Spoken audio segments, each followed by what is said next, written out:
ઘટના બની છે। હું ને કમિશનર શ્રી એનવી ઉપાધ્યાય અને ડેપ્યુટી કમિશનર અને એસ્ટેટ ઓફિસર સૌ સ્થળ મુલાકાતે આવ્યા છીએ।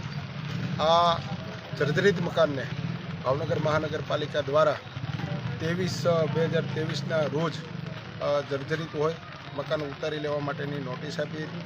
ત્યારબાદ કમિશનર શ્રીની દૂરંદેશી વાપરી ગટર અને પાણી કનેક્શન વીજ કનેક્શન હટાવવા માટે પણ કાર્યવાહી કરવામાં આવી હતી। સદનસીબે અત્યારે કોઈ વસવાટ એની અંદર નહોતા કરતા, એના કારણે જાનહાન માનેલી કોઈ નુકસાની નથી થઈ, પરંતુ સ્લેબ પડવાની ઘટના સામે આવી છે। અત્યારે એરિયા કોર્ડન કરી અને જે રીતે કાર્યવાહી આગળ કરવાની થશે એ રીતે જર્જરિત મકાનો ઉતારવા માટે હાઉસિંગ બોર્ડ સાથે પણ સંકલન કરવામાં આવ્યું છે અને આ બધા જ જર્જરિત જે બ્લોકો છે એને ડિમોલિશન કરવા માટેની કાર્યવાહી હાથ ધરવામાં આવશે।